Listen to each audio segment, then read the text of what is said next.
आप अपने बीवी बच्चे को छोड़ करके जाएं? कहा कि हाँ ये मेरी बीवी, ये अल्लाह का ऑर्डर है। अब उस औरत का ईमान देखो मेरे भाइयों, कहती है इज़न ला युज़य्युन अल्लाहु अबदा, ऐ मेरे सरताज अगर ये अल्लाह का हुक्म है तो आप शौक से चले जाइए, अल्लाह ताला हमें बर्बाद नहीं करेगा। अगर अल्लाह का हुक्म ये है तो अल्लाह की ये बंदी तैयार है, अल्लाह ताला अपने बंदों को रुसवा नहीं करेगा, बंदों को जलील नहीं करेगा। इसको कहते हैं ईमान, इसको कहते हैं अल्लाह की ज़ात के ऊपर भरोसा।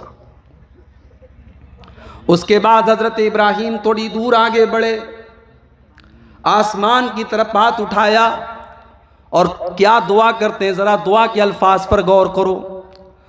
रब्बना इन्नी अस्कन्तु मिन ज़ुर्रियती बिवादिन गैरि ज़ी ज़रइन इंद बैतिकल मुहर्रम रब्बना लियुक़ीमुस्सलाह। ऐ मेरे रब, मैं अपने बच्चे को, अपनी बीवी को तेरे घर के पास छोड़ करके जा रहा हूँ, जहाँ अनाज का एक दाना भी नहीं है, पानी का एक कतरा भी नहीं है।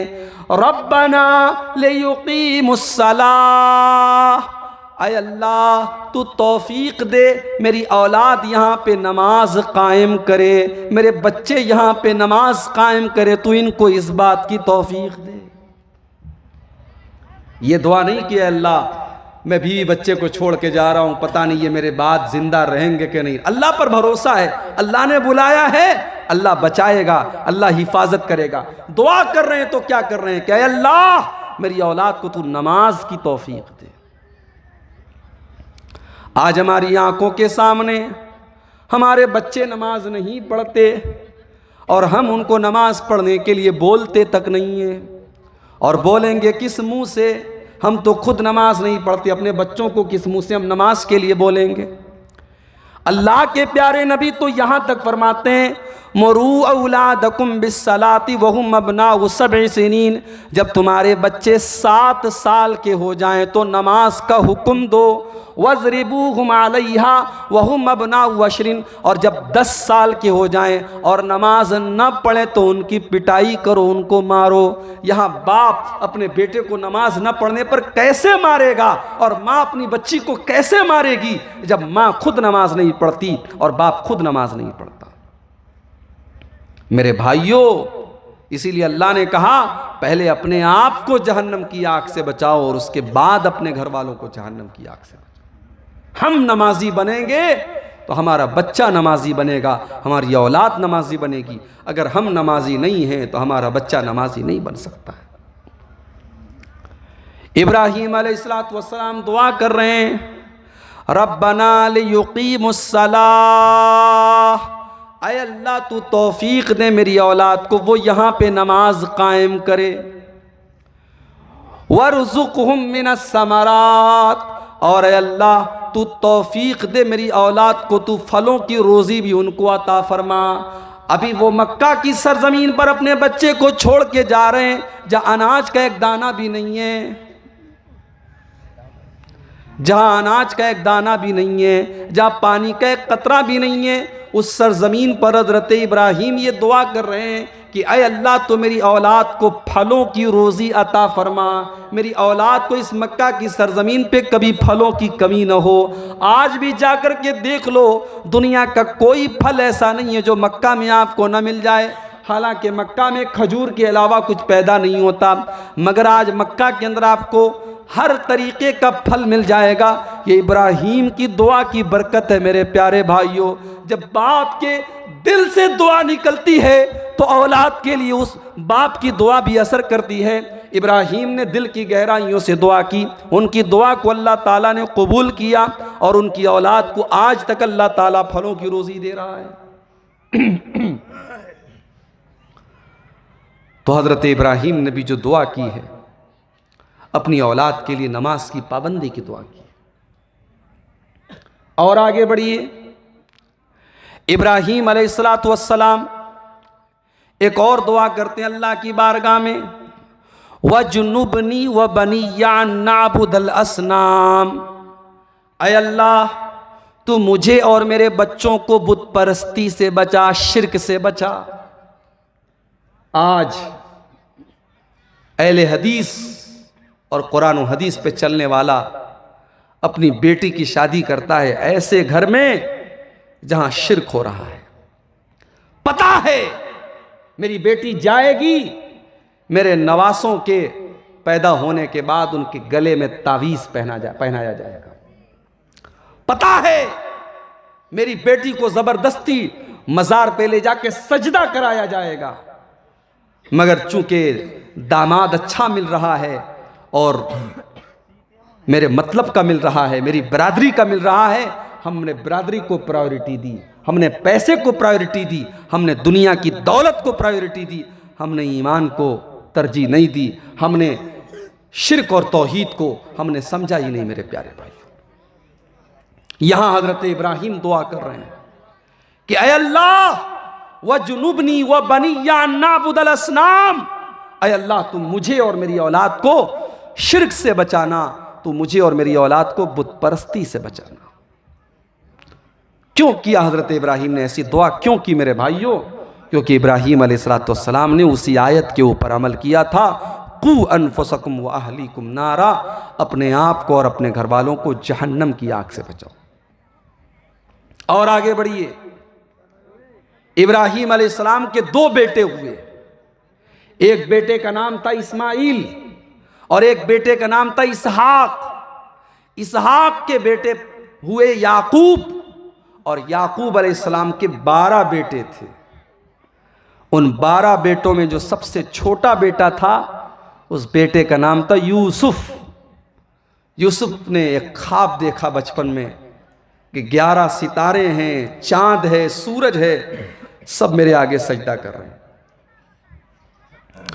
हजरत यूसुफ अलैहिस्सलाम ने अपना ये ख्वाब अपने बाप को बताया, कहा कि अब्बा जान मैंने ऐसा ऐसा ख्वाब देखा है, 11 सितारे मुझे सजदा कर रहे हैं, चांद मुझे सजदा कर रहा है, सूरज मुझे सजदा कर रहा है।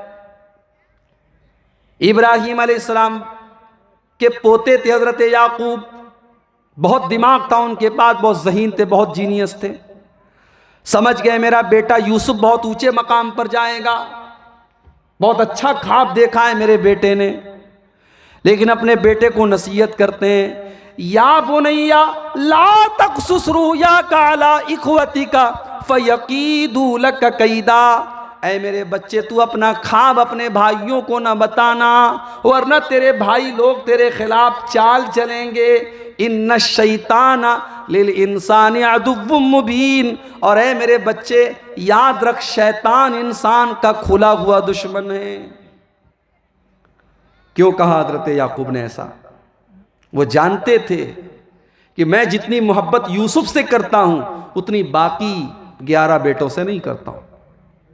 अगर यूसुफ अलैहिस्सलाम ने अपना ये ख्वाब बाकी भाइयों को बता दिया, हो सकता है भाइयों के दिल में हसद की आग पैदा हो जाए और भाई इसके दुश्मन बन जाएं।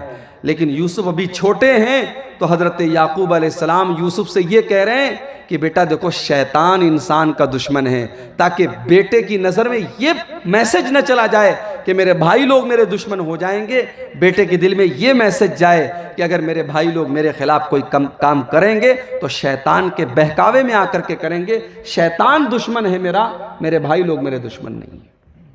ये होती है हिकमत के साथ अपने बच्चों की तरबियत करना और अपने बच्चों को जहन्नम की आग से बचाना। जब हजरत याकूब का आखिरी टाइम आया, जब इंतकाल का टाइम आया, हजरत याकूब ने अपने 12 बेटों को बुलाया।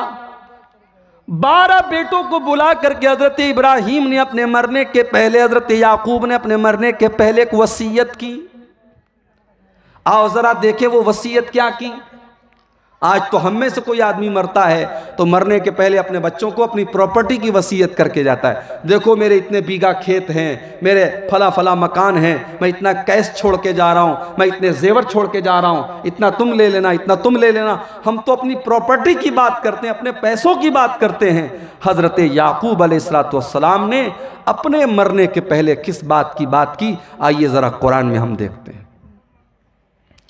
अम कुंतुम शुहदा इज़ हज़रा याकूब अल मौतु इज़ क़ाल लिबनीहि मा ताबुदून मिन बादी, मेरे बंदो ज़रा याद करो, जब याकूब की मौत का टाइम था और याकूब ने अपने बच्चों को बुलाया था और याकूब अपने बच्चों से पूछ रहे थे, मा ताबुदून मिन बादी, मेरे बच्चों ये बताओ कि तुम मेरे बाद किसकी इबादत करोगे?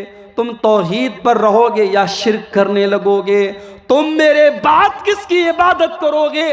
कालू नाबुदु इलाहका व इलाह आबाइका इब्राहीमा व इस्माईल व इसहाक। सारे बच्चों ने कहा कि अय अब्बा जान आप चिंता न करें, आप फिक्र न करें, हम तौहीद पर रहेंगे, हम उसी अल्लाह की इबादत करेंगे जिस अल्लाह की आप इबादत करते हैं, और हमारे बाप दादा इब्राहीम, इस्माइल और इसहाक जिनकी इबादत करते थे हम उन्हीं की इबादत, उसी अल्लाह की इबादत करेंगे।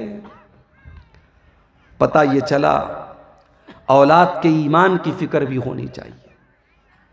आज मुसलमान लड़कियां गैरों के साथ भाग रही हैं मेरे प्यारे भाई।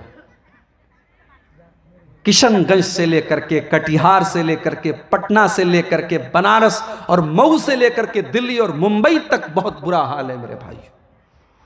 होटलों के कमरों में अब गैर मुस्लिम लड़कों के साथ बुर्का और नकाब पहनने वाली मुसलमान लड़कियां जा रही हैं। अपनी इज्जत ही का सौदा नहीं कर रही हैं, अपने ईमान तक का सौदा कर रही हैं। और इस्लाम के दुश्मनों ने पूरी प्लानिंग के साथ एक मिशन चलाया है मुसलमान लड़कियों को फंसाने का। क्योंकि मुसलमान लड़के तो गुटखा खाने में बिजी हैं, मुसलमान लड़के तो आवारा गर्दी करने में बिजी हैं, मुसलमान लड़कों को पढ़ाई लिखाई से कुछ खास मतलब है नहीं।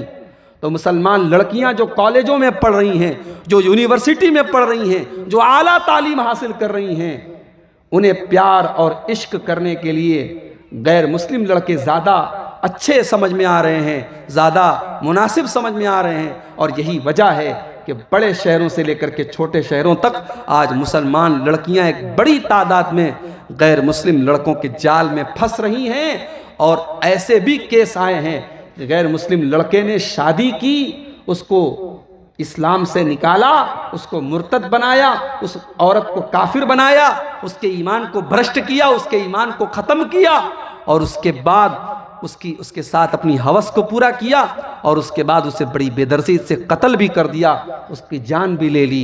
यानी ईमान से भी हाथ धो रही हैं और जान से भी हाथ धो रही हैं।